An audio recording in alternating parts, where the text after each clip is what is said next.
me out. We're 12 laps into this goddamn thing, and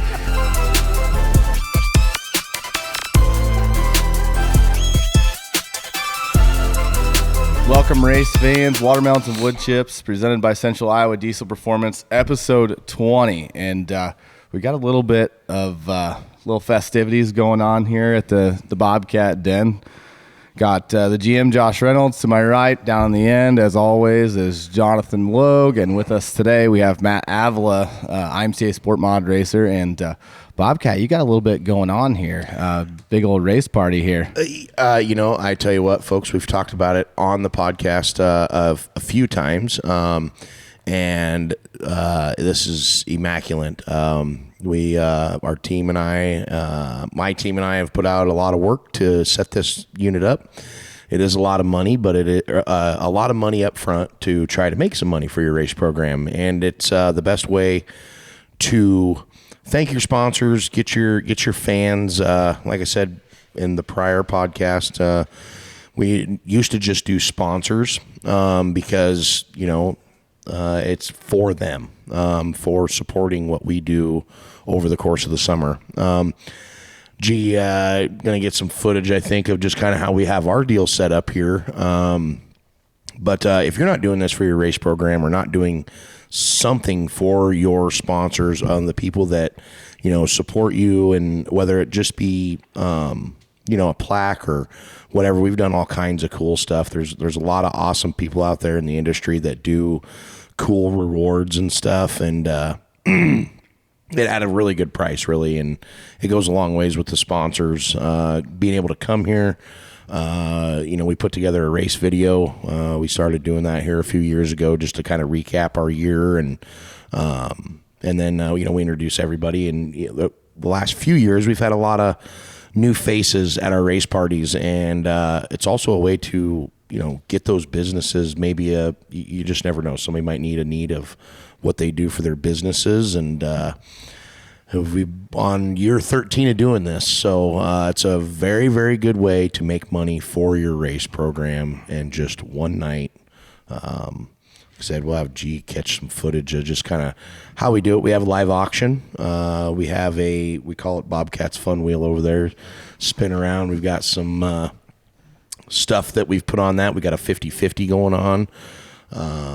And then we cater in food. Actually, we don't cater in. I used to rely on all of my sponsors to bring a dish or whatever. This year, whether or not, and Saints Avenue Cafe, Saints has been a longtime sponsor of mine for the last 13 seasons, and I've never had them cater anything. So this year we're having them cater in some chicken, some taters, and I don't know what else they're bringing, some rolls, and I think green beans. But whether or not it's bringing in a big Nacho Libre tray, and Erg's got his famous baked beans here. I think there'll be some Jerry cookies, not Jerry Van Sickle, but another guy on here, episode 20 before the Velvet Lips. It sounds like, I don't know if you guys seen his post, but he had some shit going on. Mm-hmm. Yeah. Yep.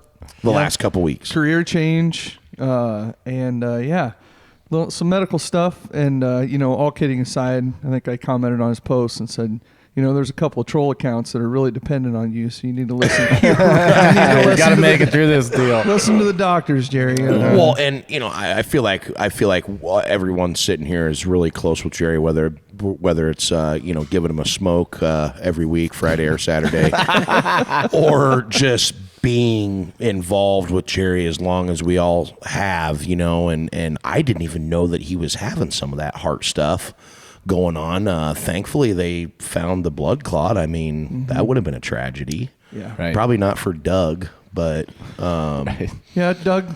I mean, there might have been some celebration coming from Perry. But well, when I left the other night, we went to the Adobe, and there was an altercation in the Adobe, and it was over the podcast with this Doug. I met this Doug guy like 2 weeks ago at the Adobe, and I just thought it was weird because he is kind of weird, Mm-hmm. And then we had an altercation, and it just was not good, and we ended up I told him, he actually messaged me today about coming up to the party, and I just told him that today probably wasn't a good day, and just to kind of leave it be. And I never did get a response back, but I know Jerry's coming. Yeah. So, we could see some bones being thrown here a little later tonight. Yeah. Well, I don't know. Never dull moment, I guess. When we met him the other night, he's big. Yeah. Jerry's in trouble if he gets a hold of it. Little double leg action, maybe. I'm telling you, bud. Dude's got sausage fingers. He's big. He's big. So you said there's going to be some chicken to eat. Now, have they delivered the live chickens yet? The live chickens have not been here. Last couple of years, we've had Kevin and I don't know what the other one was, but they got these weird umbrella heads. Like they almost look like they've been drugged behind a car. You know what I mean?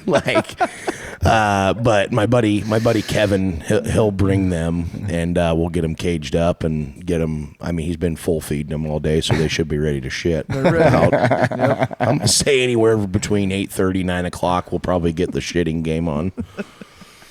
Yeah, but you guys do a lot of cool things. Like I've been a part of this, quite a few times as well. But yeah, you guys got some cool stuff on the table, and to auction off, giveaway, and all your door prizes and all stuff. It's pretty cool. It's a fun time. Well, it's just seriously. Really, I think we'll probably go live on the Logue Motorsports page. We kind of try to do that for some of the people.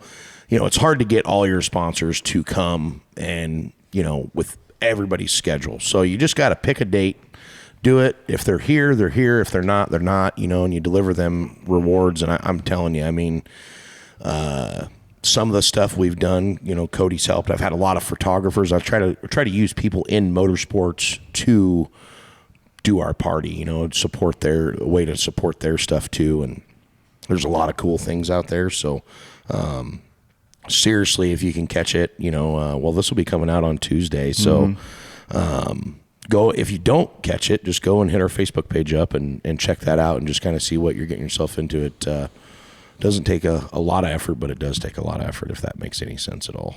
Definitely.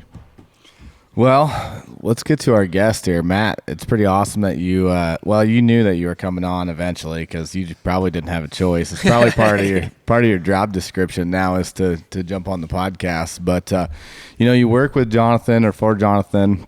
You guys are doing a lot of cool stuff, building stock cars, doing a lot of fabrication. I saw a really cool stairway that you guys built here a couple weeks ago, and we've done a lot of projects for us, whether it's building trophies or the scale box or whatever needs to be done, for Boone Speedway.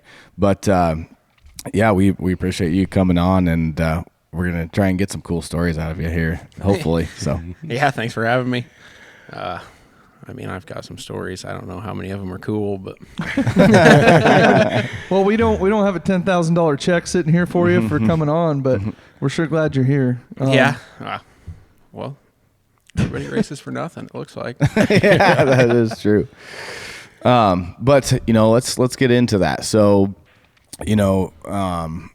you've been helping and working and racing with Jonathan for a while. Kind of get us into that. Like, how did you get hooked up with this guy to your left here? And now, obviously, you guys have some things that are really good going and have been fast lately and winning some big shows. And kind of take us into, like, how'd you get hooked up with Bobcat? Yeah, 2021. I First think year so. In the stock car? Yeah, I think so. Yeah. 2021. Yeah. I think it was 2021. It's only been a short 3 years. Well, we kind of dibble-dabbled around a little bit with Todd and Buck. Yeah. Actually, 2021 would have been the first year in the stock car, right? That you raced it? Well, no, because when we were in Bristol was 2020. Okay, so 2020. Yeah. So I kind of met Ricky Thornton was driving for Todd Van Eaton and stuff, and Ricky and Shay and I are friends and stuff, and I had met Todd, like them guys came up to race, and that I met Todd first. Well, then I went down to their shop, and on the wall is this picture of this guy right here. Okay. And it's a picture of Matt behind a four-wheeler in a fucking garbage can at the Boone Speedway in front of our pit hitting this ramp. And I'm like, I remember vaguely that all that shit was going on, and I'm like, was that you? And they're like, oh yeah. Wiped. Like, Skinned up, hungover, bad next day. But that was a fun night. Rain. I don't know what year of Super Nationals that would have been. I'm pretty sure it was the year my ex-old lady got her tooth knocked out in Strickler's trailer. Her front one. What? She caught an elbow, bud. Oh, okay. I was in sleeping. It was a Sunday night. That's probably better than some things have been caught in Strickler's trailer. So That's very true. That's very true. I just remember waking up and she come in and she looked like somebody from Wilson's. I mean, this thing was snagged up, and I'm like, what happened?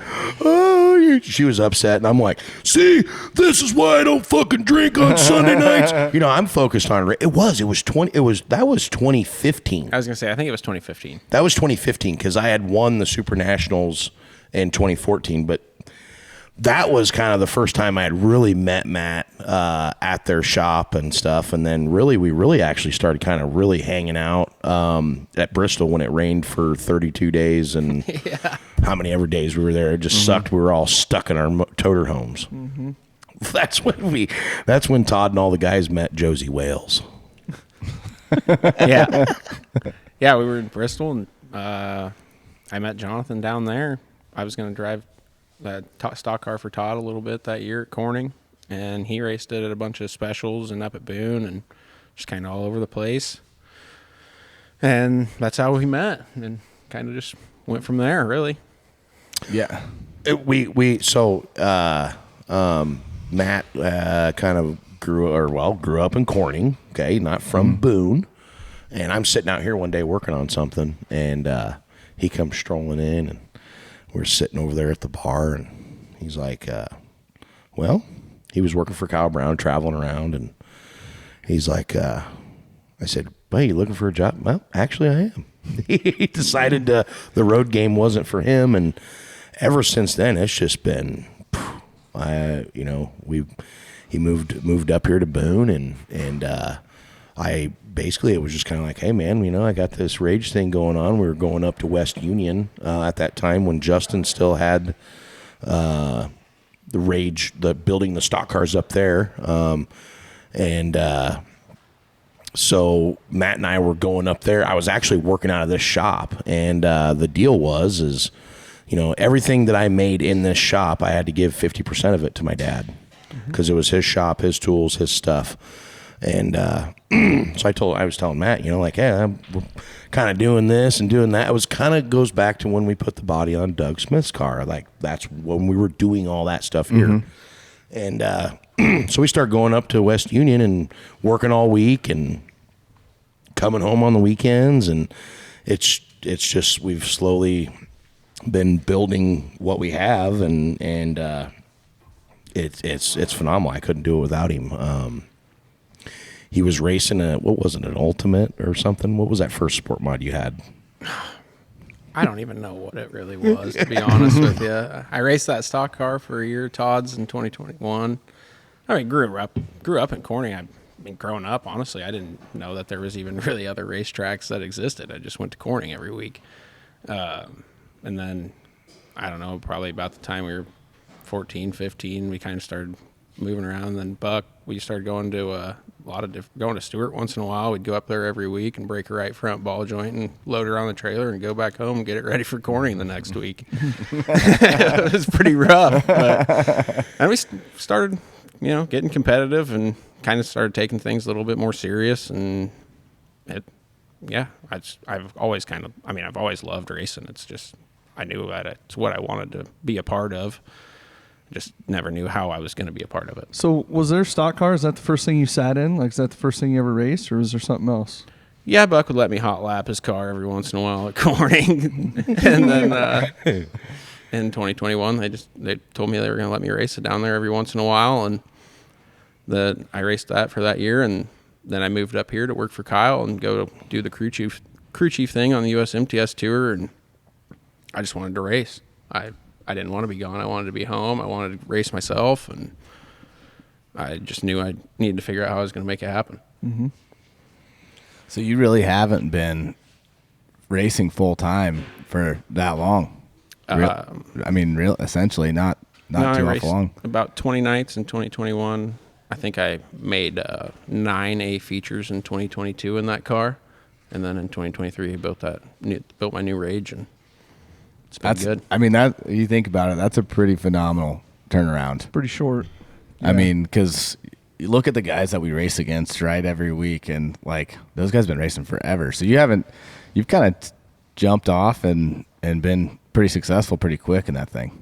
Yeah, I mean, I've been around it my whole Right. life, and I've lived and breathed it. It's all I've cared about. It's all I've wanted to do. It's just, that's all I think about.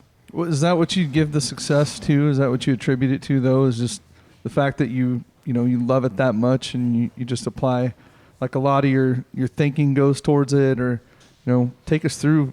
Yeah, I mean, You go to Wisconsin. 100%. Those are big shows. Like, a lot of cars show up to those things. That is a notoriously dry slick race. There's a lot of stuff that goes into it, and you've been pretty successful up there.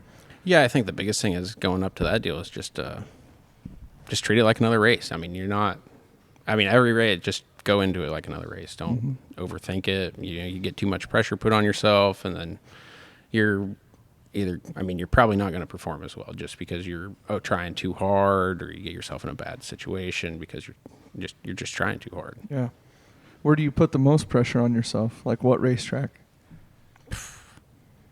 I try not to put too much pressure on myself anywhere, but obviously the most pressure week is Super Nationals of the year. Sure. But, like, if you go home and you race at Corning, like, does that weigh on you a little bit? Like, you want to win there just because that's where you grew up? Yeah, I have a lot of my sponsors are from Corning, and the people that help me out, I couldn't do it without them. And I only go down there once or twice a year, so of course I want to show up and win and leave. Sure. Yep. Do you think, like, as far as moving from down there to up here, when you come up here, right, we're spoiled with the location that we have, and you can go race the toughest dudes, about any given night. Do you attribute that to, like, some of your success then? Oh yeah, for sure. I mean, well, you can go anywhere. You can race, the best of the best, in my opinion, here, or within 60 miles of here anyway. I don't know. I would say the relationship, I built a lot more relationships since I moved up here. It's just, you're in the center of a racing world. It's a bit. Mm-hmm. I mean, he didn't really create the best relationship with Mike Smith over the last season, quarter paneling the shit out of him all the time, which, I think was the crowd actually really liked that, but being created a rival, which we needed that in the Sport Mod class. Yes. I mean, who were the who were the people who were, who was really, Cam Reimers, Corey Pistone, Right, because you'd have Cam and Corey and Matt and, Mikey. And so really, like, the biggest rivalry that we had at the current time until Matt and Mike became those rivals was Josiah Taylor, Dustin Lynch. Mm-hmm. Yeah. Those guys were like magnets on the racetrack, and so I can relate to, like, we've talked about it a bunch of times, being right here in Boone, you're just so close to so many different racetracks as far as travel-wise, one day shows and we were going to get to that in the question of the week here in a few minutes, but Central Iowa is where a lot of shit happens, and a lot of people come here to race. They don't come to Southern Iowa; they come right dead smack to where we're at right here in Boone. Mm-hmm. Well, yeah, you look at the transplant. He could be considered a transplant moving up here, but you have those guys from the West Coast that are like bunch of guys coming out here, and they're within 60 miles of this place just, to have a central location, to have somewhere to race. And you're going, we talk about it all the time, where you can go within 45 minutes to an hour from here and have several racetracks to go to, and you're racing the best guys. That's all that I feel like the Sport Mod class, everybody says it's a beginner class. It is, but it really It really isn't. What class really now is a beginner's class? We got guys that are running in every class that are, not a jab Eric or Kelsey Stanton, but Eric's been, and he just don't want to move up, and that's fine, but you're building expensive race cars. It doesn't matter what class you're in. It's expensive. Yeah. Yeah, I'd say the compacts are probably the beginner division. I almost kind of used to look at the mod lights or the dwarf cars, back in the day as one, but I don't think you can say that anymore. Those are race cars. Like they're miniature ones, but right. But they are. A lot of technology goes into them. Speaking of the dwarf cars, mod lights. I talked to BZ this weekend, and he is the only one that he tells me that he's the only one that does the finger dance still. Really? So he wanted to be acknowledged for that. So he thinks it's a great idea of bringing back the finger dance. So we're gonna pipe Jerry up about that here later. It's gonna happen, right? Yeah, we gotta get that going. But same thing though too is like Matt was saying. He ran that stock car a few times, and then gets into a sport mod, which I feel like they're close, but they're a lot different. I feel like the sport mod deal's got a lot more feel, and you can get that feel out of a stock car. It's just a little tougher to do with what you're working with, and how quickly he transitioned. And the other thing is when people get opportunities to be with, in my opinion, I might be a little biased about this, but Rage Chassis is one of the best dirt modifieds on the market. And when you get good equipment and you put the time and the effort in, you're going to have success. Mm-hmm. Yeah, 100%. If you don't have, I'll contest to it 100% without Rage and people like Rage, Weirs, CPD. It's all people that I'm on the phone with. Jonathan's on the phone with, a lot, and that's what makes it work. Is if you can, have people that are in your corner that'll help, and you can call, I talk to a lot of people all over the country, all the time. Jonathan does too, about set up stuff on their cars. And that's the biggest thing is just, it takes a lot of people to make it work. Yeah. Well, and one of his biggest people that make it work for him is his awesome girlfriend, Jen. I don't know if you guys have met her, but yeah, I like when he's doing interviews, and we're not like when we were in Eldora and he's out in Park Jefferson and he's like kicking ass and racing with this dude. And we're all like, don't forget Jen, and he got her, but it's a team thing. It takes both of them. And they work really hard at it. And I think that's why a lot of the people that are involved with the program, from what I see as a bystander or whatever you want to call it, I think, Matt does a great job with that, and never forgetting who takes care of you on the racetrack and shit like that. And it's all a big thing about being successful. Mm-hmm. Yeah, Matt, I got to ask you, where'd you come up with your race car number? Well, that car that I was racing was number 42, and I had enough duct tape to cover the 4 and make an X. That was it. Became a 2X. That's what it was. Okay. It's the question I forget to ask every time, and I'm like, I got to start remembering to ask that, right? Because most guys have a pretty good story about how they come up with their number. I have an idea of how yours came about, right? Maybe, right. Possibly, right? Yeah. Mine was my cousin Doug was my idol when I was a kid. He was quarterback for our football team. I don't know if you know this, but they generally don't put the fat guys in a quarterback position. Right. So I always wanted to be number 8, and that was his number. So when I got a race car, I saw a reason or an ability to finally have that number. So yeah, that's cool. Yeah, and with Dad's, so Dad had 2 different numbers. He was 93C like when he started, and he was 19 years old, and I think it was one of the Jeff Sundstrom was Jeff or Ron was 23, and they just took the 9 and the 3, and that's how he was 93. That was they it? Just took the 2 really? Numbers, yeah. And then we did the same thing with the sprint when we had the sprint car. I wanted him to stick with the 93 because I just really enjoyed it, but I think there was 2 other guys that raced at Knoxville at the time that had 93s, so he was 42 and I was 22 years old, so we just did the same thing. We just took the 2s, and that was easy how enough. we did that. Yeah. So I don't think, did we ever ask John And I know, Kate, and I remember all that stuff, but did we ever actually ask him how that number came about? Well, I mean, wine me, dine me, 69 me, bud. I mean, When you could paint cool shit on your car, IMCA should do a little bit better about that, I think. Like, cut it loose a little bit. Bring back some of that vintage shit, that was when you could get away with stuff. But Nostalgic, yes. That's right. Nostalgic hand painting numbers. Well, not Ron. What was the other guy's name you just said? Jeff. Yeah. I can't remember. He used to hand paint a lot of cars. Mm-hmm. Yeah, and he was did all like that stuff. super good at it. Yep. And that shit's really cool. Even like when you do a wrap nowadays, that's that old nostalgic stuff. It just looks cool, Mm-hmm. Yeah, I think it was the first car Dad had. He hand painted a Mighty Mouse on the side of his car. So yeah, one side of it had like a big Mighty Mouse on it. It was all hand stenciled out. It was cool. I didn't know.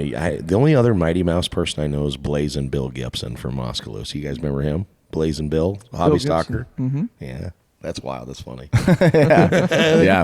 Yeah. He never used it after that though. It was just the one time they had the Mighty Mouse on there and never had it on anything else. But should we go to our first break here? Sure. It's a good stopping point. We got some hard-hitting stuff coming up. Yes, we do.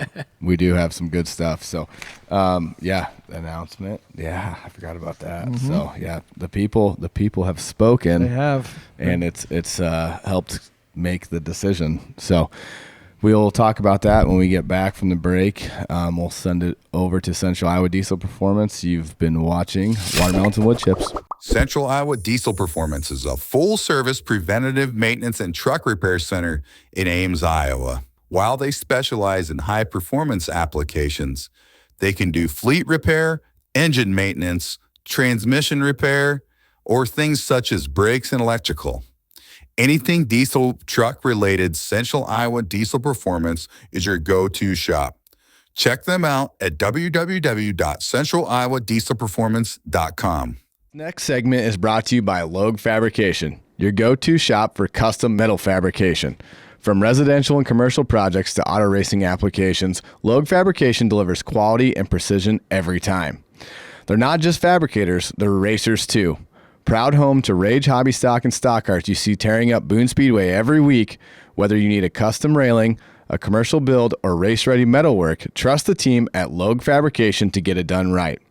Logue Fabrication, where craftsmanship meets horsepower. We can help you stand out anywhere with P1 Promotions, the home of P1P Canopy. From the racetrack to the ball fields to trade shows and beyond, our custom pop-up canopies are built to showcase your brand in style, with multiple sizes and full customization available. But we don't stop there. P1 Promotions also delivers custom rugs, apparel, sportswear, trade show setups, and even P1P custom awards that make an impact. You can see all we have to offer at www.p1pcanopy.com. Welcome back, race fans, Watermelons, and Woodchips, presented by Central Iowa Diesel Performance. And continuing to talk to Matt Avila here, and we talked a little bit off air, but we want to get into like some of your favorite moments and like biggest accomplishments. Obviously, you've knocked off a couple Salute to Veteran Tour races, got to be a part of that. The big 10,000 to win at 141. Kind of take us through some of that stuff. Like, you've won the Salute to Vets, twice now? Yeah, I won the Salute to Vets at Boone twice, and then this last year I won at Algona. So you got Race of 3 of them. and the A main. And that's got to be cool because you were a part of that, and to win it at the same time, it's got to be, I mean, that makes it even cooler, I think, right? Yeah, the coolest part of the Algona thing, I didn't even know it at the time, but was I had that Jason Rogers on my car, and his mom got to come up and be part of the tour and everything, and she actually got to wave the checkered flag in the A main that night, and that was probably the coolest thing that I've ever got to be a part of as far as the racing goes. Yeah. If you haven't been to one of them Salute to Veterans races, we've talked about it on almost about every podcast. When you get chose to do that, it's like, and how, like at Algona is where it originated. So it's like a different thing. They've got a ton of police officers and veterans that are there. It's like huge deal. And so when you're out on that front stretch And, you know, I think it's a really cool thing. Like Matt got to experience getting the whole suit, and like that's really cool that Austin, I don't know what Wit does that for the Salute to Veterans, like to help. You know, it's cool. The wrap goes with the driving suit. To win one of those, to get those cool ass trophies that guy carves out, it just is different. And then, you know, we have on the off day on Friday, we invite everybody over here to the Bobcat Den and grill, and Todd and them let them shoot their 50 cal out here at the shop, and we got to meet you know, his parents and Jason's parents and stuff, and it was just really cool, you know, and to have those people involved with that. And I've been a big part of the Salute to Veterans deal the last few years, and Jason always reaches out, you know, and who do you think we should have this year? And I try to always give my best advice on who supports all of the shows, not just one or two shows. Who do you think is going to promote? You know, because they sell T-shirts and they go up to Spencer and do a photo thing, and it's just such a unique event at each racetrack. And you know, we won the stock car one at Boone. Matt dialing up the big deal, the big paying one that year at Boone Speedway, and then to back it up and then go up to 141, you know, and done what he's done up there. I mean, what's it, you know, to go up to, you know, win those big shows, and then you go up, and I almost felt like I've always got a target on my back because of my background and what my dad's done and everything. And I agree with Matt. I don't look at it that way. Every day is a new day. Everybody can beat. Ricky Thornton gets beat all the time. Not very often, but every day is a new race day. So to go up to 141, Matt, I mean, he went by himself the first year. Really? Yeah, all by himself, which not a lot of racers do that. Mm-hmm. And that's what, an 8-hour drive from here, 7.5. Yeah, It's long.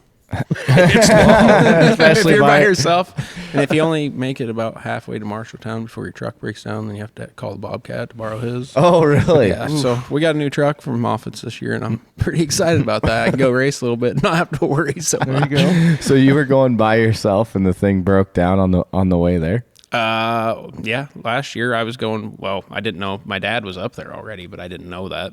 And yeah, I was heading up there, and I didn't even get to Marshalltown, and my truck shut down. I called Jonathan. I'm like, hey, you need your truck? He's like, what do you need?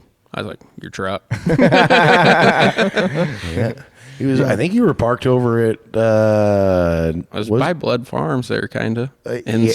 somebody's driveway. I don't even know. I pull in there. There's dogs walking around the truck. There's Matt. He's got her unhooked. I'm like, not a good start to the trip. But you know, usually my luck is if we ever have a flat tire or anything on the racetrack, it's just like turn around and go home, because usually it don't end very well. We're dumb enough, we still go, and I usually tear the race car up and everything. But Matt, on the other hand, he breaks down and goes up and picks up a 10,000 win check. Yeah, just Needed gotta a stick truck. with it. Needed a truck. You know, we see on there too, everybody jumps in the water. Why did you not jump in the water? I mean, I know the answer, but Well, The people want to know. can't really swim the greatest. Okay. And Yeah. I did have a new suit on both years, but also can't swim. Isn't it? It's not very deep, is it? Usually they stand up. He wasn't don't about they? to find out. I don't Okay. think. Everybody in the crowd yells at you to jump in the water, but everybody in the pits is telling you not to. well, I don't know if you guys have ever been around the water up there, but it has a smell to it. Oh, really? Yeah. I don't know what it is. I don't know if it's something in Wisconsin, but it might be the cheese. The sewage lagoon for the track. It's probably It's all the booze. run. Yeah. Yeah, no All the shit. runoff. All the runoff from the Would bar. you jump in? I mean, yeah, probably because I suck up there. I've never the one time we ran good up there was it was actually Matt was pitting for Kyle Brown, and we went up there and we blew a motor up. I got sick. My crew guys ended up changing the motor for me. It rained out. We go out and I win the heat race, draw the number one, and drove that bitch straight to 20th. It was terrible. Wow. It's like And then my we got first to year. turn around and drive all the way home. And I don't know if anybody knows Ducky, It was a long, quiet ride home. Not only did we blow up the motor, but we just sucked. I sucked. Them guys hot. didn't. It was hotter than shit. Yeah, it was terrible. Well, Jonathan was giving you shit about it too. He said you did the same thing the one year, but you said you started at least 12th, right? Yeah, I was good in the heat races. I was pretty pumped up, made tech. I was like, and then we went out and I was getting lapped. And at the end of that race, the leader came up beside me, and I'm not gonna lie, I was trying really hard not to get lapped. And I think that's kind of when things clicked for me up there, to be honest. Really? It just, yeah, once I started driving harder, I realized, well, that I was kind of just being a pussy, and I needed to probably just figure it out. And the next year when I went up there, I opened up my notebook, and it just said really big letters, "Don't be a pussy." So sticking with Literally. it paid off, though. I mean, you know, some guys, they'll see the leader and they just pull off. They're done. And I get that. But sticking with that maybe gave you something that... Yeah, I knew when I went back up there the next year that I didn't want to get lapped because I didn't hardly have enough money for fuel to get home after that. Well, and that place is so tough. Like when you don't get a race on a place very often, you go up there, you're not that you're intimidated, but you just don't race on it that, you know, and we've talked about it before. Racing in different sides of the country is just different. You know, when guys from the South come here, they kind of struggle a little bit until they start racing around because it's just a different kind of racing. It's a different kind of slick. It's a different kind of track condition. There's a lot, not that there aren't good cars in other places, but when you come here, there's at some of these big shows, there's 10 cars that can win anywhere in the country. Yep. So the second year they go up there, I get a phone call from Matt the second day, the championship day, and I'm like, "How's it going, bud?" You know, and I'm like, "Your shit's pretty good," you know, and he's like, "Yeah, Brady and I were gonna have a little sit down here on signals, the hand signals," and I just got to his younger brother, so I got to chuckling, and then he goes out and picks up the 10,000. I'm like, "Well, the signal deal meeting went good." You know? Yeah, nobody came home with a black eye. Wow. He's had that happen at the shop before. I remember some Snapchats, I think. Poor kid. I mean, I didn't know what he did to deserve it. But well, nothing. Matt and I it was like we were at the city. We were watching him work one day in the shop. The best part, right? Yeah. The best part about it was we were actually watching him drill it. And Braden, I don't know if you know Braden, but he's about 110 pounds soaking wet, and he's got these pythons on him. He thinks he's just tougher than air. And that drill grabbed a hold of him, and it kind of, it gashed him. Yeah. And so It messed him up pretty good. It looked bad. It was bad. So then for a week, we got to do the Snapchat thing, and people were really concerned about his eye, and then if he went to the doctors. And I mean, we're currently on, I think 2,708 days with no accidents at Logue Fab that have been reported. Is that a chalkboard? We haven't reported any. So it's written in permanent marker, not a chalkboard. Yeah, we were just talking about it a couple days ago. I'm like, Braden, you haven't hurt yourself in a while. And then I'm like, I forgot that we were putting some bolts in the awning up at the new shop, and he fell off a 10-foot ladder and dislocated his finger. And I watched him pop it back in. He goes, "Yeah, bud, check it out." I mean, it still looks like it's swelled up pretty good still. Jeez. To be 21 again. And, right? you know, I mean, Braden's tall, and I'm on the outside of the wall in the lift. He's on the ladder. All I can see is his legs. And he gets all up like he's tough, you know, and I'm all right, you know. And I was really worried about him because, I mean, you know, he'd get hurt, you know. About a half hour later, he was holding his elbow, and I'm like, okay, bud, the adrenaline wore off, right. and he's I get sore. it, you're tough, but you can say it's okay that your elbow hurts, bud, because it hurts watching. Right. Yeah, those black eyes are something, aren't they, Cody? Yeah, sometimes it happens when you're 37 years old and have to wrestle in high school wrestling practice. Wrestling the kids, right? Yeah, I took a clean one, knee right to the eye yesterday, a couple days ago. My guess is G's doing a little zooming in right now just to show the people. Yeah, it was a little sore. He's like, "What happened to your eye?" I'm like, "I don't know." And then she's like, "Close your eye," and took a picture. I'm like, "Oh man, that's a good one." So it is a little sore, but that's all right. We'll recover. So Matt, I got to ask. So that going back to the Salute to Vets thing, you're in a Salute to Vets car. You're out there racing for 15, 20 laps, whatever it is. I know as a driver, you're trying to tell yourself, don't think about it, but it has to enter your mind at some point. I'm about to win a Salute to Vets race in a Salute to Vets car. Like, what's that feeling like when you cross that checker flag and take it? Well, at Algona this year, it rained all day of the race, so I didn't have a whole lot of time to think about anything during that feature. And I was also by myself that night, and we did the dunk tank that day. I had to work on my car all day. Long day. It was hot.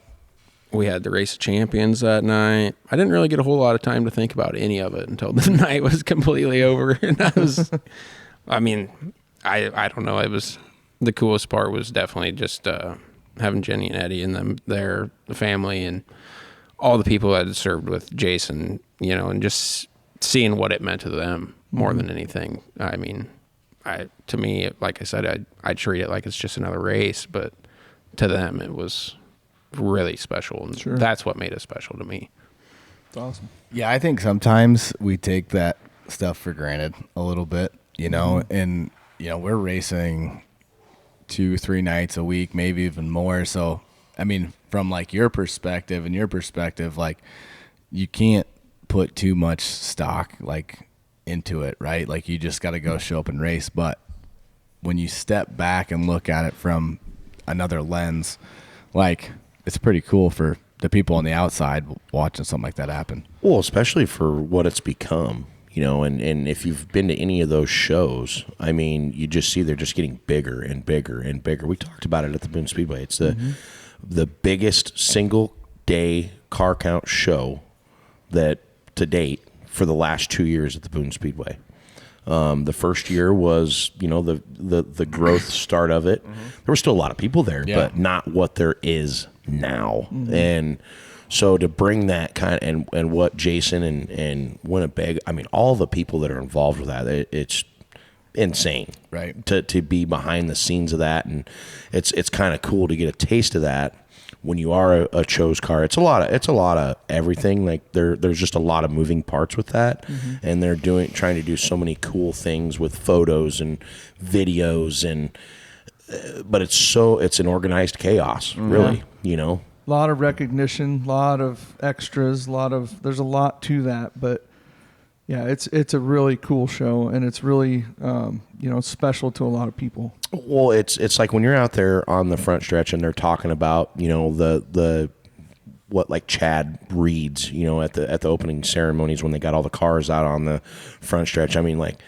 sometimes it chokes you a little bit because you see these people, or you know, people that are veterans or whatever, and I mean, it's hard to explain it, ain't it? Like it's just like a weird good feeling. Yeah, well, we took our cars out to the track last year, the day that all the National Guards guys got deployed, and that was kind of the same way. You know, you're just standing there and you're like, people were crying. It's just.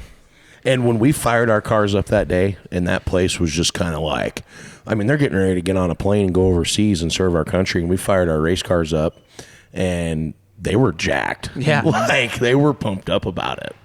Everybody's crying. Put a little water on the track for us. We could have ripped a couple laps that day. Yeah. Rod had to put a little overtime in at Greene County that day. He wasn't making her to the water truck. Yeah, that was a cool deal. Yeah, you guys tried to rip the top there, and yeah, we made it pretty dusty. I was going to say, you got Brian. And then all of a sudden the wind's blowing towards everybody, and we're like, oh shit, don't do that again. Brian Ziem looked like he went through a tornado after he pulled it. We dusted his ass. You know, the other thing is we never see the 2X car on Frostbusters. Yeah, I've had a lot of people ask me, why don't Matt race Frostbusters? Well, you got to take yourself out of the points early. And I just, I personally, I don't say you have to, but me personally, I just do it. And then I don't have to worry about it. I can go race, you know, wherever I want all year and kind of do whatever. Hey, Matt, the points guy over here, that's not track point night, by the way. Yeah, I know. I take myself out of the week after too. Okay, all right. Yeah. So it's just park it for a couple weeks. Usually it's not quite done yet. Oh, so that's the real answer. Well, I give him shit's not done. It could be done probably if I wanted it to be, but Usually it's like we're trying to get 4 other people's cars done the week before Sure. at work, and it's a lot. One of and them then I can go 69. spend If the your one boss weekend wasn't and such an asshole, kind of you make could- sure that people's cars aren't falling apart if I put them together or something. Yeah. Is a track title something you want to chase someday? I don't know. I enjoy like the weekend of the 4th of July, getting to go do something else. You know, I try not to be, you know, I'm obviously committed to it, but I don't want to be married to it. Like, I don't want to feel like I have to be somewhere. That's my biggest thing. That's when it becomes not fun to me, I guess. And if I feel like I have to be there, then I don't know. It's not how I want to be. I mean, if Boone wouldn't do points nights on 4th of July and force all of us to stay home, I mean, that'd be... We haven't, though, have we? I don't think we have. Stock cars were points last year, 4th of July. Not track points. They're IMCA points. Really? Yeah. Oh, is that in the fine print? We kicked that out a couple years ago. It was something that used to be a thing, like the Memorial Day show that they used to do. That was always track points. It always was in the past, and Yep. well, and I think too with us running classes on another night that we usually don't, it would line up against, like if it was Thursday, it'd be against Algona, Friday Marshalltown or whatever. I guess Marshalltown didn't race, but when it lands on those other nights, like we can't even have a track points night if it lands on that. But you can still do state, regional, national points, but nothing on like a track night or track points for that. So Here I've been wasting my 4th of July's every year at Boone.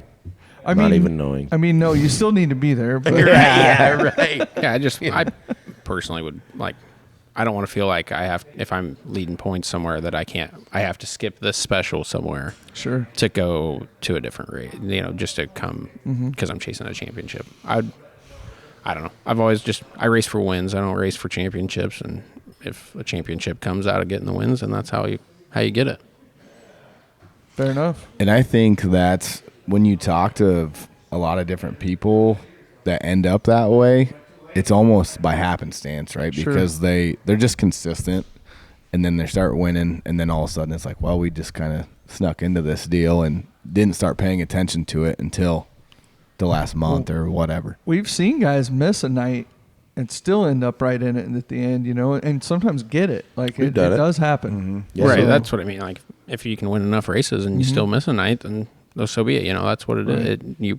But I don't want to feel like I have to be there to run in the top 5 tonight to make this, you know. Yeah.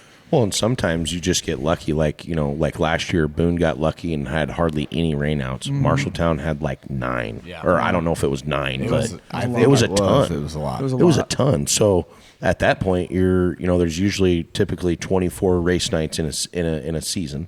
Some tracks do. I know Stewart's 12. Yeah, I think he aims for 12. Or, you know what I mean? And wants to get 8 for sure. Right. So, you're right. And so there are some options out there, you know, if you're going to trace a track title, like Marshtown last year, for instance, you know, there was only, you know, if there was 9 rainouts, I mean, that doesn't leave very many nights that you have to be committed to go to that. But at the same time, you know, when we traveled around, I agree with Matt, we used to travel around and we didn't ever have to worry about, oh shit, you know, but the other thing for me is all my sponsors are at Boone Speedway about every week. Sure. You know, and if we get it, we get it. If we don't, we don't. Yeah. No, and like I said, I think it just, if you don't have to necessarily put that pressure on yourself to do it, like you said, it makes it way more fun too, right? And then, and then if you have something happen while that's in your mind, you're like, well, this isn't fun. Right. Yeah. Yep. But hey, should we move on to, well, actually this was inspired by, I think, Jonathan, and then the people spoke Yes, they did. on it. So You're welcome, everyone. yeah, just to reiterate, you know, when people talk to Josh or I, it does not fall on deaf ears, especially now that we have this platform, right? A little bit. And people can kind of push. And man, I didn't think this would ever happen, but No, you gotta let the people know what's going on. I got a phone call the other night from Lottie, just touching base, seeing how things were going, and he asked me a couple questions. We ended up on the subject of the menu at the concession stands. Ooh. And I told him about the question of the week a few weeks back, and that people really want to see hamburgers, like actual grilled burgers. And he thought about it for a minute, and he said, let's do it. So, First of all, I want to say I'm glad that Lottie made it to Arizona. he did not. He didn't. He didn't go. Oh, he didn't stayed. go. He No. ended up sticking around. He stayed. Yeah. Stayed all winter. Wasn't feeling the best, so Okay. decided to stay. Yep. Wow. Yep. Well, first of all, that he is listening to the podcast or whatever he's doing and however he's seeing some of this stuff, whether it be phone calls or whatever, for him to engage in it is awesome. And second of all, no more sloppy boons. Nope. We're going to have a piece of meat on the Yeah. grill. We Huh? just freed up a couple roaster pans, and we're Going to cut down on the electric bill, sounds like. I- Maybe I- pick up a Hopefully. little more on the gas bill. I texted the concession gals, Teresa, Danelle, and Sam, and they're all excited about it. Within 5 minutes, they're deciding, where the girls should be so they can. Okay, get hold the- on. Are there only going to be burgers in the Nope, grandstands? both sides. Both sides. Oh, sides. we made room for Both that, but we sides. don't make room for Crispitos. Well, we're going to work on that too. Okay, all right, It's all going to right. happen. Fair. And don't forget the tater kegs. I'm working on them too. I'd rather have the crisp. I mean, the tater kegs are cool. We're going to have them all. Now, imagine In the pits? Imagine a Crispito and washing it down with a tater keg and maybe a burger. Like Jonathan's going to be prairie dogging the entire Yeah. feature. This is big things. There are big things happening in the pit area in 2026. I like it. We do struggle in the pits. The fryer's not as big, so we do struggle a little bit with room. But I'm gonna work with them. If there's smaller amounts of them cooked at one time, whatever it's got to be, we'll try and make it work. So Wow. Yep. Hamburger. First time we've had hamburgers yep. my entire life at the Boone Speedway. Right. Yep. Same. I remember the first time I got a beef burger at Boone, and I've never been so disappointed leaving a concession. Really. I thought it was going to be a hamburger, and I opened it up, and I'm like, oh, Yep. this is not It's what I thought it was going to be. Been a staple. It's been a staple at Boone for a really, really long time. Long time. The sloppy bees. Mm-hmm. I mean, back when I was a kid, it was like, that's what I'm eating. Yep. You know. Yep. I'm not saying it was bad. I'm Right, just saying right. I thought I was getting a hamburger. You thought you were getting a burger. Well, if you grew up at Corning, right. their burgers down there are some of the best I've ever had. Really? Yes, absolutely. I mean, they're they're good. good. I remember They're good. My grandpa, he would go down there even if he didn't go to the races and stop at the outside concession and get a couple Yeah. for the way home. That was back in the triple sexy days, so I might have had a double cheeseburger or two. But yeah, so yes, the people spoke, and the brass listened, and we're gonna do Are you it. going to keep the same bun? I think so. Yeah? yeah, because they're a Hy-Vee bun, I believe, and people do like those. I haven't heard much complaints about those, so I think we'll start off that, and we can try different things. I think we're gonna start off with you can get a cheeseburger or a hamburger. It may get to the point where they're so popular we can offer doubles. There's lots of choices out there. So Now, are those going to be third pound or half pound burgers? That's a big thing. And probably third. third pounds? I think so. It just depends on what the suppliers have, but if we have to adjust, we will. I probably need to be included in on that email when you talk to the Get the to good- the produce guy or Get the whoever good it ones is. figured out, right? Right. I mean, I know a guy that knows a guy. Right. Of Okay. course. Yep. Make sure, are we getting like Swiss cheese or are we getting like cheese? It'll be American cheese. It'll be American cheese. Yeah, yeah. We are all American. Oh yeah. Okay. Yes, All right. absolutely. Yep. Now, is it going to be a gas grill or is it going to be a charcoal grill? It's going to be gas. Gas Yeah. grill. Yeah. We talked about charcoal. We also talked about pellet. The pellets cook a little slower. We need to be able to crank them out. The charcoals could, but then we've got more cleanup and kind of fire risk after the fact. You know what I mean? So I think it's just going to be easier to shut down the gas, clean it up, cover them up because they're going to have to stay outside at least for the time being. We don't really have a spot for them. So that's going to be the plan right out the gate. And then never know. If we get a remodel of a concession stand, could be a built-in grill inside. Whoa. So you never know. That'd be cool. That would be cool. I mean, folks, this is just the small door opening. I mean, we could have grilled dogs. I was wondering about that myself. Yes. I mean, I don't know if anybody's ever seasoned a hot dog, but if you're not, you're missing out. Yep. Okay. I mean, the warmer dogs are awesome. Just saying. But they have a little bit of a steamer effect because they come out of the water and when they hit the bun, it steams the bun a little. You know what I mean? Oh, I But know a what grilled you dog, you can't beat a grilled dog. See, this is Jonathan and I's wheelhouse now. That's We're what I'm talking about. saying. I mean, we're talking about getting shit spicy around here. I mean, Yeah, I actually saw on their list. I saw jalapeno cheddar dogs. I don't know if we'll go that far, but they're out there. So okay. Yeah. Okay. Let's just start with the grilled hamburger. Yes, I mean, sir. that is Yes, sir. totally out. Now, is it going to jalapeno. be? Yeah, jalapeno. We'd be at flight risk over here during the stock car we may feature. have to have a red flag. I mean, you might see somebody pull into the infield to the porta potty immediately. Well, I've talked to Big L. He might have to get a brown flag. So with that, also, is this going to be just a deal where you have to are you going to have to go to the concession stand and order it fresh, or is it going to be something like, okay, we know we're going to have our farm session in 15 minutes, so we're going to go ahead and throw 10 burgers on? Well, the girls have a plan. They have a steam table up front. In the pits, we're probably going to have to go roaster, but they want to try and keep them warm, but not sunk in liquid, if that makes sense. Yeah. So we're gonna be some trial and error because we want to get it right. But there could be some nights where they're a little different. But Well, hey, speaking of that, I mean, obviously, let's be some of the askers here, because the askers do run the world, That's right? right. So let's ask the people: is there a special way you can keep a hamburger good for 15, 20 minutes? Mm-hmm. Yeah. You guys ever ordered Chinese and Boone? Every time you order, you could order 200 things, and the gal goes, "Okay, that'd be Ray in 15, 20 minutes." I'm like thinking, just like what? That? I just ordered $200 worth of food, and it's going to be ready in 15. I'll be there. Maybe that's the gal that's been leaving voicemails on the Boone phone lately. They've been ripping through you can't even understand what they're saying. Oh yeah. Somewhere in there, but it's really clear that we owe $400. But everything else is super fast. You can't understand it. So I think it's a bit of a scam call. Scam Yeah. calls. Yeah. Man, that's super exciting about the hamburgers. You guys I honestly, if you'd have told me that Lottie was even considering it, I mean, because we know how hard it is to change a well-oiled machine. Well, For sure. we were just like, yeah, no, there's no way this is going to happen because we've tried for so long, and I mean, it's not even the fifth or sixth time we've asked him to do it, you know, and we're like, this is what the people want. He's like, yeah, go ahead. But Whatever. if you weigh it out, like a roaster pan full of ground beef holds, like you can slap it on buns right in the window. Like that's what was behind it. But yeah, you reach a point where if nobody's ordering it and we got a bunch left over every week and stuff like that, then it's, let's look at it. And again, if the people are speaking, the askers run the world. That's what they say. Yep. So we're excited about it. So moving on from that, got hamburgers coming in hot. Mm-hmm.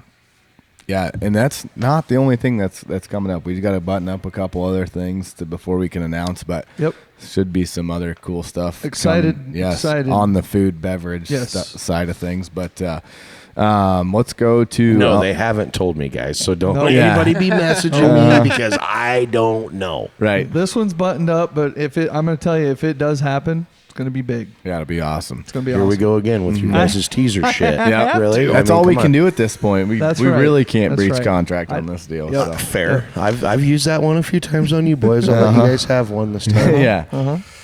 But moving forward to the Elmquist towing question of the week. Again, lots of engagement. The question was, what do you look for in a weekly or special payout?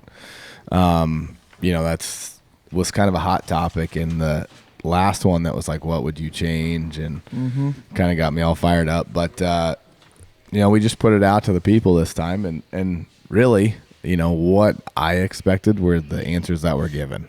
It is interesting, and we were talking a little off air, that usually these questions, when you come out and ask them, either if it's face-to-face with somebody or in a forum like this where they can put out a true answer, you don't get the bitching answers. You get this is what people think. It's when somebody's talking about rules and then out of nowhere somebody talks about the payout and it sucks and they're not getting the TV money, and it's like, that wasn't even the discussion. So those are the people, they just want to bitch to bitch. Mm-hmm. But literal, actual answers and thought-provoking stuff, this is great. And we need more of that. We need when somebody asks a question like this, like, you can be shitty about it and you can say, oh, nobody pays enough. Every race should be $1,000 to start. Like, okay, but you got to be realistic too. And, it's like the deal that came up about the TV money that we talked about last week a little bit. I didn't even think about it when we were talking to Jason. You guys get checks at the end of the year. If you race at a track that is an IMCA TV track, you get a check for your point standings, and it's it's real money. Yeah. The first year I won Super Nationals, so it was $1,000 to win the show, and it paid $25 for every IMCA TV broadcast that I was on. Oh, yeah. So my check was actually $1,925. Yep. So I got $925. I thought that was great. Yeah. Is it what everybody wants? It never will be. No. In my opinion. I mean, it's no different in TV shows. They don't get the ratings that they want. They still, do all this stuff, whatever you want to call it. But all the naysayers, I mean, why don't you go out and spend $1 million and get all the equipment and travel around and pay for this and pay for that and pay all the people that do it? And, in my opinion, people bitch about it's $30 every night. It's a pit pass. Yep. Where can you go? People, you will go to the bar and spend $30 to piss it right in the toilet. Just saying. I say it all the time. Camping's expensive. Pussy's expensive. Baseball's expensive. Kids are expensive. Racing's expensive. Everything's expensive. Pick your poison. Yep. And so, I mean, the reason nobody's seen anybody bitching back in the day was because there wasn't any social media. Nope. You had to write the paper or talk to Dan at Speedway Illustrated to see if he'd throw your little clip in the Speedway Illustrated magazine that came out in 6 months from the time he wrote the article. Right. Never used to. We talked about this in a couple of podcasts. Never used to have those kind of big paying shows like we talked here a couple weeks ago. You could race for $1,000 a night. 2 or 3, sometimes depending on the year and what time of year it is, you can race for $1,000 a night. Like during the Iowa Speed Weeks, you got all these the Midwest Madness Tour. You've got the Salute to Veteran stuff. You've got is it not Iowa Speed Weeks? Modified Speed Weeks. Modified like Speed. Yep. Yeah. Yep. I mean, and now granted, everybody's like, oh shit, well, how do you do that with Super Nationals and this and that and everything? Like how do you, people that do that stuff, I mean, I wonder, like, how do all these people go to all these football games all over the place and just get annihilated just to go and do a tailgate and sleep there and then turn around and come home the next day, or fly to these bowl games or professional football games? I mean, I've never been to a professional football game, but I know the tickets are like $500-600, just to go and sit and watch a 60-minute show. You know how many people tomorrow are spending $17,000 to go sit in a seat and watch a football game? That's what I'm saying. About 60,000. That's what I'm saying. I mean, it's crazy. We've seen a lot of questions on there, well, I look at this or I look at that. We've kind of vaguely talked about that too. When a show, in my opinion, if any show pays over $100 to start, I'm going. Yeah. Like a weekly show, it's, and this isn't a jab at Boone Speedway, but a weekly show from 11th to 24th or whatever it is, in my division, it's $80. It is what it is. I only got to drive 2 miles. So if I don't tear my race car up and I run in that, 11th to 24th and I get my $80, how many places do you get to go where you can take something that you've built or that you're doing to a venue and you get a little bit of something? Right. It's a hobby. Not a lot of guys are, if I was doing it for a living, I mean, I wouldn't be coming to Boone every Saturday. Right. I'd be a little more picky and choosy. Sure. But once again, you got these 5,000 win shows. Back in the day, you had the Big Bud Shootout. You had the Napa Series. You had these little, there wasn't very many shows that paid a ton of money. It was more weekly racing shit. Yep. Yeah. There was one answer on there where somebody said that they look at last place pay and if it's 10% of I the winner's pay. I thought that was interesting. I never that thought was, of it that way. Seriously, me Yeah. either. I seen that too. That's a good way to look at it. I mean, Yeah. I mean, I'll tell you right now, if we could pay $1,000 to start, hell yeah, I'd do it every damn week, of course. But it's just not feasible. Right. And It's not realistic. No. Well, and the other thing is we've experienced this whole, like the whole hog 50 pays $5,000 to win. The 1 year it was $500 to start. We didn't get a single car more. Nope. The year after, we're like, let's drop it to 400. That's what it pays to win at some places. Still didn't get any cars. So I'm kind of partial a little bit to that because people are like, oh, well, I do that. But you don't. Exactly. Because there are shows that do pay better to start and you still don't come. You don't whether show up. whether you got stuff going on or whatever that case is, but there are shows out there that pay super good money. Now, granted, they do come probably with an entry fee, but that's why they can pay that. Sure. Yeah. And you got an increased pit pass. Like, it's no different. You go to a Supercross race or you go to a NASCAR race, a pit pass is $50. Right. Right. And it, okay, I look at a NASCAR race like on Saturday, that's the JV kind of. Well, you're going to get into that race cheaper than you will the Cup race. Right. Why is Yeah. that? You know what I mean? Now this is a weekly show, and again, yeah, $30 pit passes. Go to Texas, they're charging $50. Like we're on the tipping point, and Lottie for him to go from 25 to 30 was a big deal. Well, And- I remember when they were $15. Yep. Yep. Cheapest pit pass in the state. Yeah.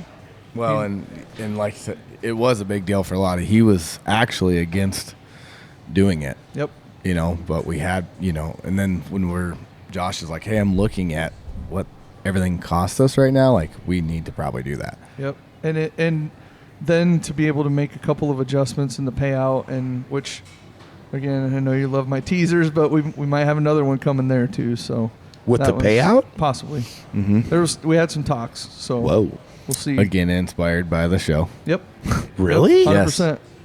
God, Kathy, we love you. She reads every response on all the questions that we do. And you know what? Not knowing what this was going to become or what this was going to happen, that is awesome. Yep. Yeah. And because here's the other thing, people that aren't in management in something or don't have responsibilities like that don't understand what really like, I didn't know you guys were at the racetrack until 2:00 in the frickin' morning on Saturdays doing this or doing that. Or do you know what I'm saying? Like, so for Kathy Root, everybody thinks, oh, Kathy, she just got all this money. She could give a shit less. I have. Talking with your hands. I have known Kathy just because of my dad and being around the sport and everything.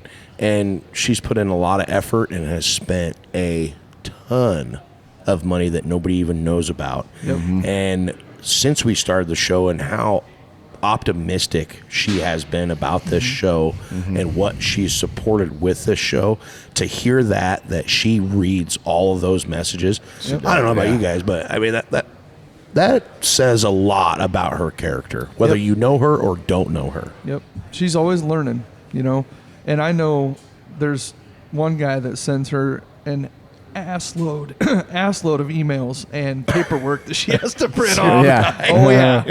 And she does it all, Yeah.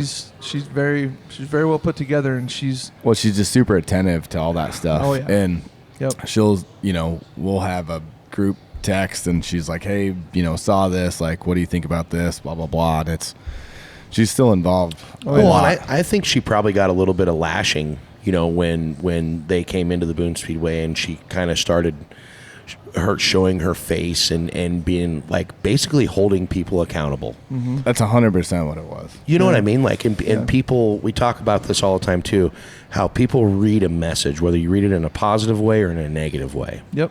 It You can know, be you the read- same message. Right. I mean, and so hats off to Kathy Root for, well, no, I'm not sucking up. I'm just saying I didn't realize that she actually, was, I don't even know what I'm trying to say. Like, that she's engaging with Yes. what we're doing as 100%. much as she really is. Yeah. Yep. Yep, and she digs the engagement from the fans and from the racers and everybody that's being part of it. Clearly, we're having hamburgers in Yeah. 2026 and some other shit that you guys won't tell me. When I texted her what Lottie said, I was at a basketball game, and her only response was 3 letters, all caps, OMG. I suppose. Yes. I mean, Lottie's Yes. bullheaded. He's been very, very strict on that for a long time. So, yep, all good things.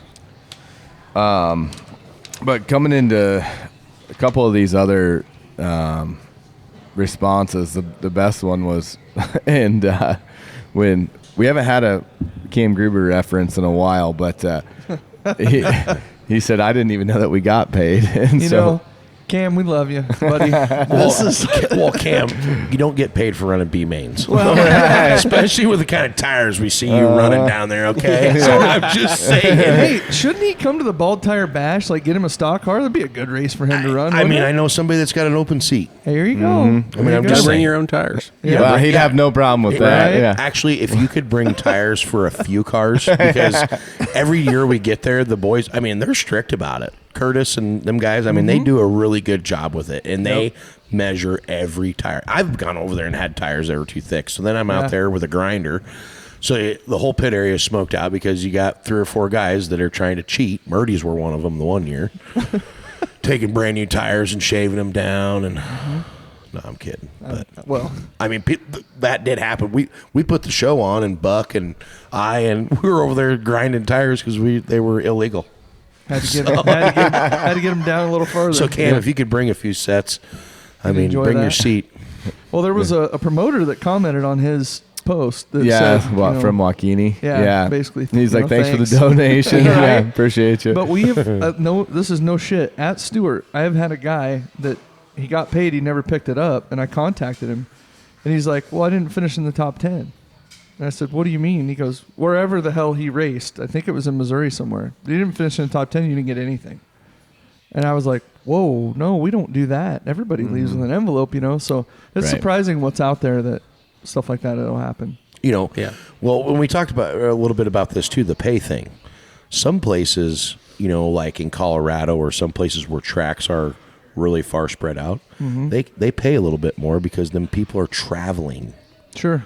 hours or you know what I'm saying? Like I feel like it's more of an incentive because they're traveling a lot. They've accommodated to the increase of everything. Sure. Yeah, and the tracks are so far and few between. There's probably more fans there. There's more cars. I mean, not more cars, but per se, Yeah, it's car more, count wise. But I'm sure they get more, a greater area of people coming to one place. probably a little more of an event to get everybody there. Well, and that's probably why, sometimes you'll see at Marshalltown they'll have a big crowd, and it's hard to see a big crowd at Boone. Kind of like when you go to Knoxville or whatever, unless it's the Nationals. It's just hard.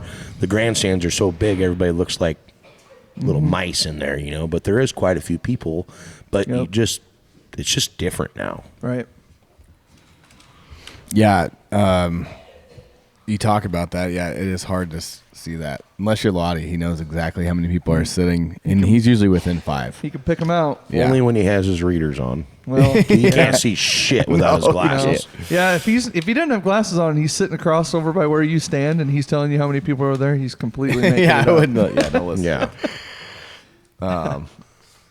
But no, I just thought that was, we're getting some good engagement with these questions, and it is making a difference. Yep, it is. And continue to engage, and answer and comment and all that, like, subscribe, the whole deal, because Well, you can see what it can change. yes. Right. And We might even have Odega sauce at the. It's a very at good the, possibility. at the concession stand. So I'm telling you, we gotta have a look. game changer. Yeah, we got Steph has cookies, barbecue sauce at the Adobe, Okay. and I'm like, what are we doing here?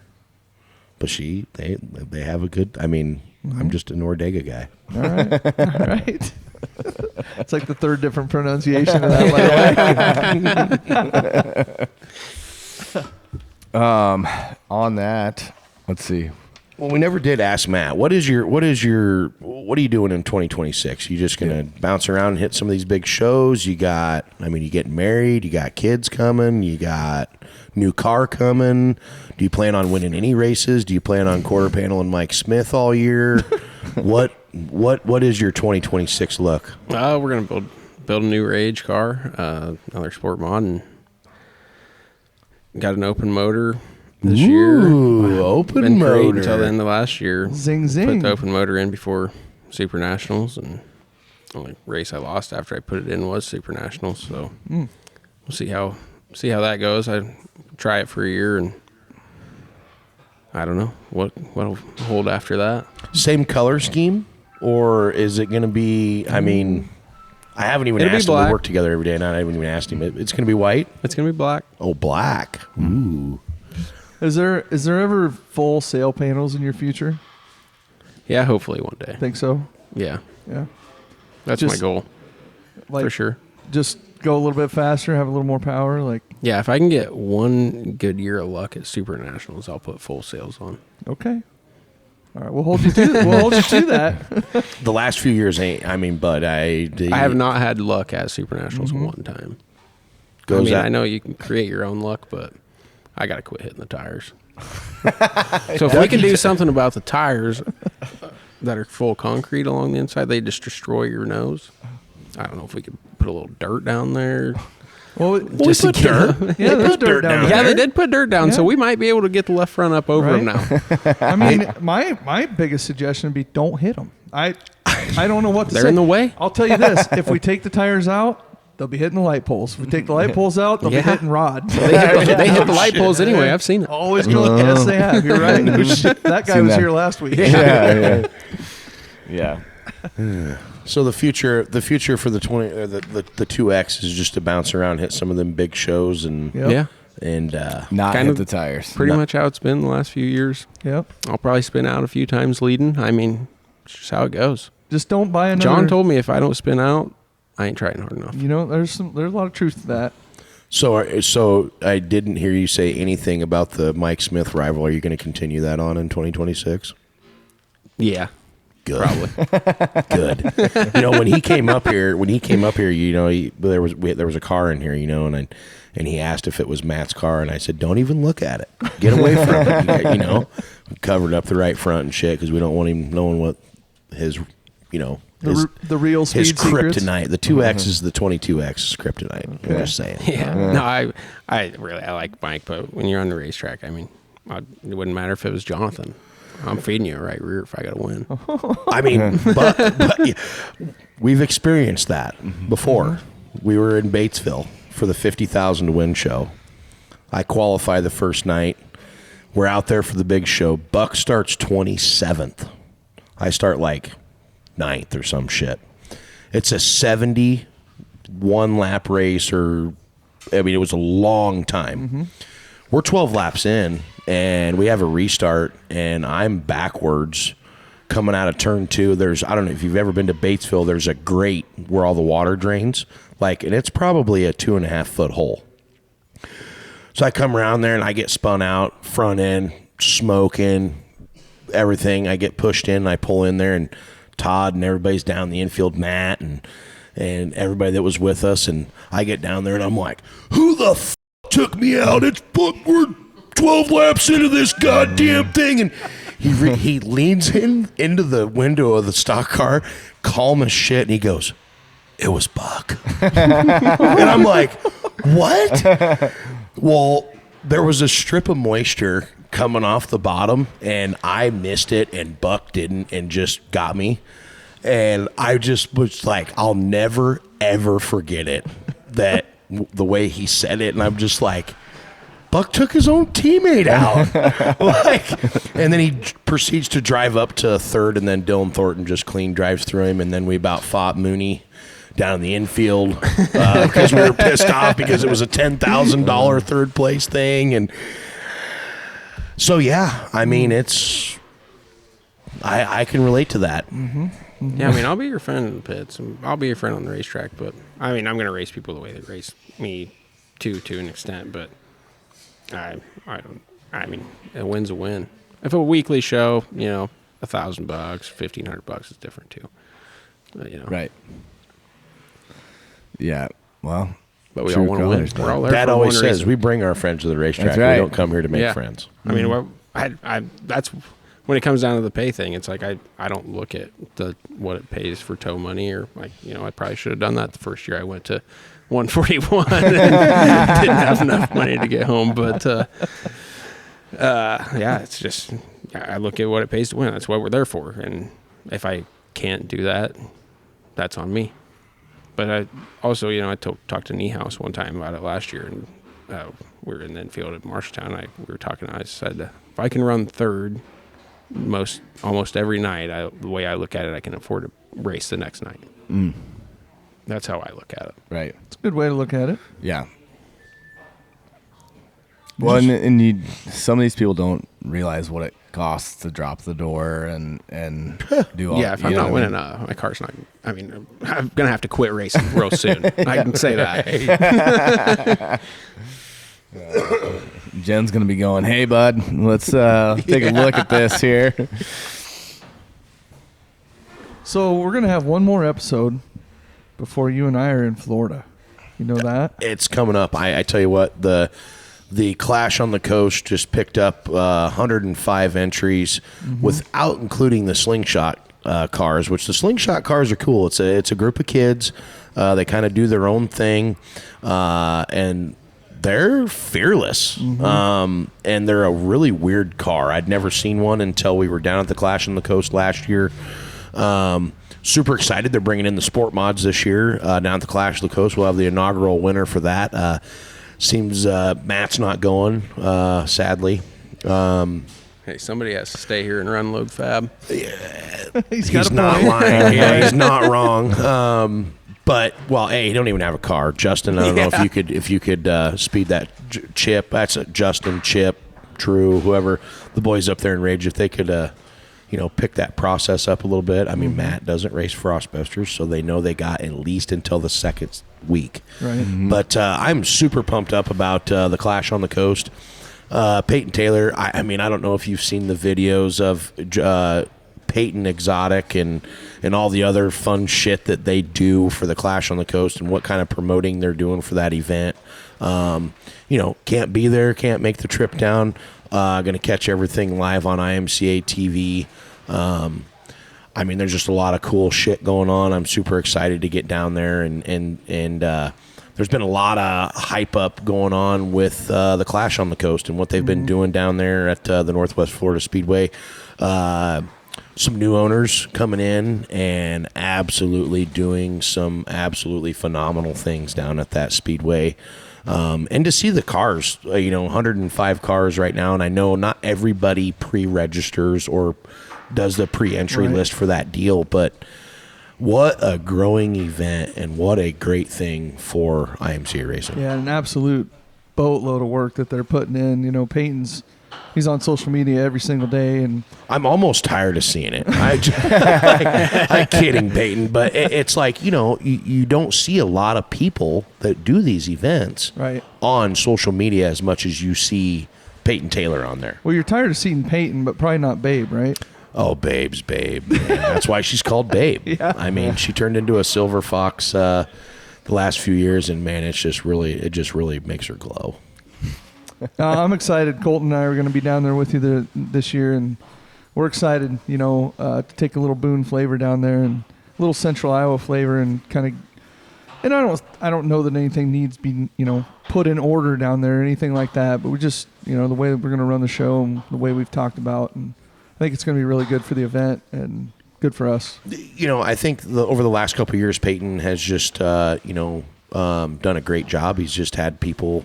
And I think with everything lining up and everything that they're doing behind the scenes is just making the event that much better. Yeah.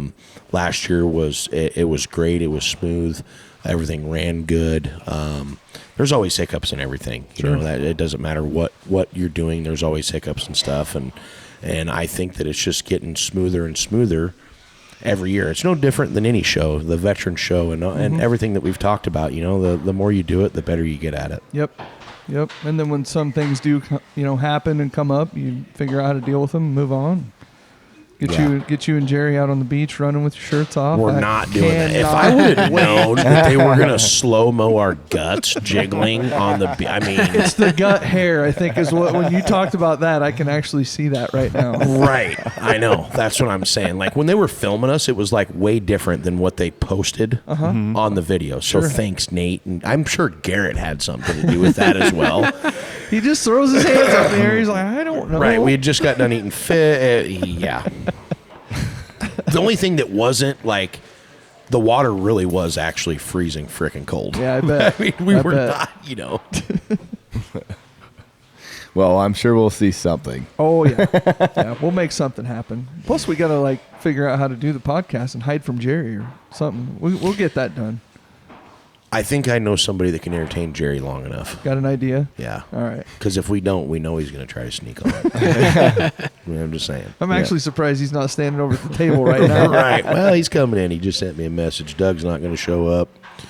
So Jared decided to come in a little early. He's going to come in. Yeah. All right. Yeah. Well, I saw it. Yeah, Mr. and Mrs. Forklift are over here. We got a whole showing going on. They're starting to show up. So everybody's filling in here, and Erg's got the Reese's peanut butter cups going out on the table right now. So things are getting dialed up for the old Bobcat 69 party here. But well, on that note, we can start to wrap things up. We got people coming in, and they're I think they're tired of trying to be quiet over They've there. been really quiet, surprisingly. I mean, honestly, it's been great. Oh, there's your Reese's. Yeah, just got smoked with one. But Matt, we want to thank you for jumping on here with us, and not that you had a choice in the matter anyway, but we do. He did. I asked him before, and he's quiet. If you know Matt, he's kind of quiet. So I was like, he's like, well, I might have a couple BL smooth dogs loosen up a little bit. So I think that's what kind of triggered that off. And great to have you on the show, Matt.